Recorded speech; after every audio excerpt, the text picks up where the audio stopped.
hands. I am certain that both commandants will welcome such a challenge.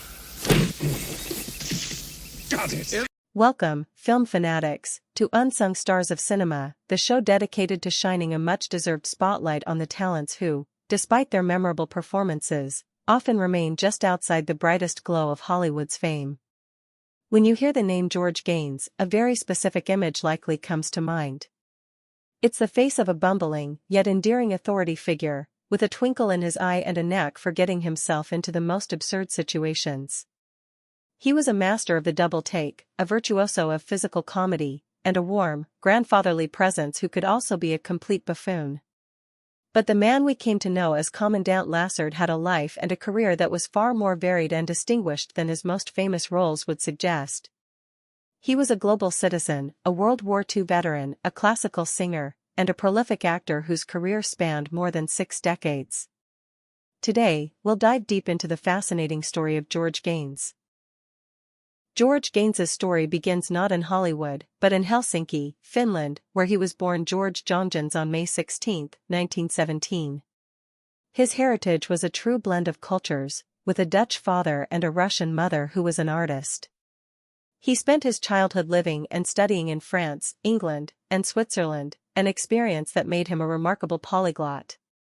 By adulthood, he was fluent in Dutch, English, French, Italian, and Russian, a skill that would later be a key factor during a defining period of his life.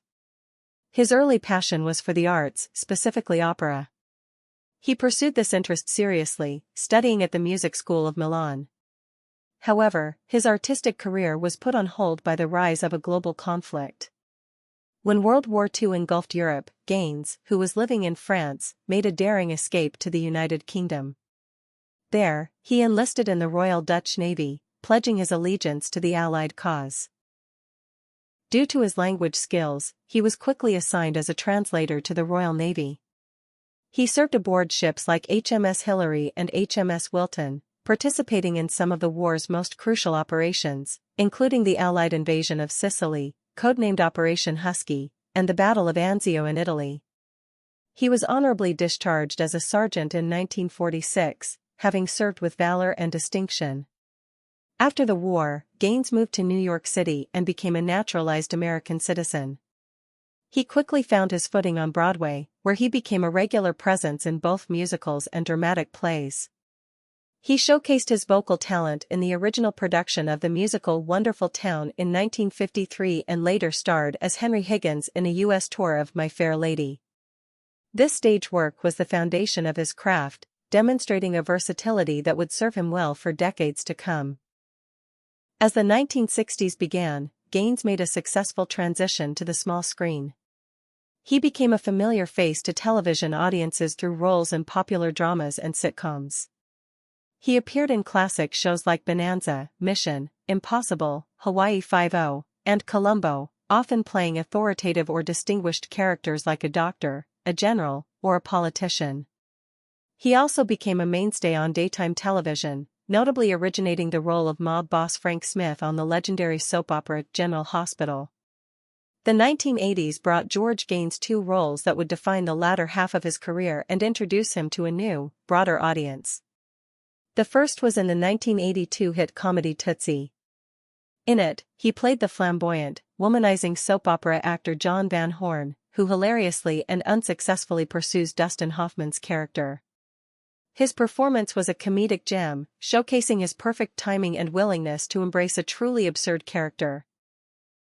But it was in 1984 that Gaynes landed the role that would become his legacy, Commandant Eric Lassard in Police Academy. The film's producer, Paul Maslansky, got the idea for the movie after noticing a diverse group of police recruits. He saw the potential for a comedy centered on a motley crew of misfits trying to make it through the academy. Gaynes's character, Commandant Lassard, was the perfect anchor for this chaotic ensemble. He was the head of the academy, a figure of authority who, while well-intentioned, was often completely oblivious to the chaos around him. His absent-mindedness and gentle demeanor were a perfect foil for the series' slapstick humor. Audiences fell in love with his quirky habits, like his devotion to his goldfish and his ability to get hopelessly lost in any given situation. A classic example of Lassard's obliviousness is a scene from the first film where he's giving a speech while a prostitute, hidden inside a podium, performs a discreet act. Gaynes's ability to play the scene with a straight face, completely unaware of what was happening, turned a simple gag into one of the most memorable and beloved moments of the franchise. The first film was a massive success, and it led to a series of sequels that became a staple of 80s and 90s comedy. Gaynes was a constant presence, his performance as the consistent, bumbling commandant always a highlight, providing a much-needed sense of continuity and heart to the series. In fact, he was one of the very few actors to appear in every single installment, from the first film all the way to the final one a decade later. Michael Winslow Sergeant Jones and David Graff Sergeant Tackleberry also appeared in all the films. His presence was a reassuring sign for fans that no matter where the Academy's antics took them, whether to a new precinct, back to training, or even on an international mission to Moscow, Commandant Lassard would be there, ready to enthusiastically lead the way, likely in the wrong direction. The franchise was incredibly profitable, grossing hundreds of millions of dollars worldwide, and cementing George Gaynes' status as a comedy icon.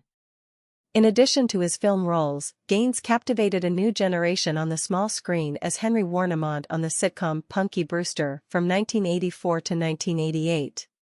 He played the grumpy but kind-hearted foster father to Punky, the spirited and lovable young girl at the center of the show. The character of Henry perfectly balanced Gaynes' comedic talents with a powerful emotional depth, creating a truly beloved television character. He continued to act steadily through the 1990s and into the 2000s, appearing in notable films like The Crucible, 1996, and the political satire Wag the Dog, 1997, and even had a guest role on the sci-fi series Sliders. His final film role was in the 2003 romantic comedy Just Married. George Gaynes was married to actress and dancer Ellen and McLary for over 60 years until his death in 2016.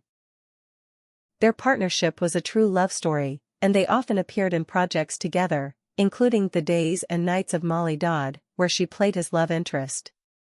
The two had a long and happy life together, sharing a love for the arts and a family that included 2 children. His son, Matthew, died in a tragic car accident in 1989. George Gaynes passed away on February 15, 2016, at the age of 98. His legacy is one of remarkable longevity and versatility. He was an actor who could command the stage in a serious play and then, with a simple facial expression or well-timed pause, bring audiences to uproarious laughter. He was the lovable curmudgeon, the befuddled commander, and the charming performer who, for decades, brightened screens both big and small. He truly was a master of his craft, and a credit to the world of film and television. Thank you for joining us on Unsung Stars of Cinema. Join us next time as we uncover another talent deserving of recognition.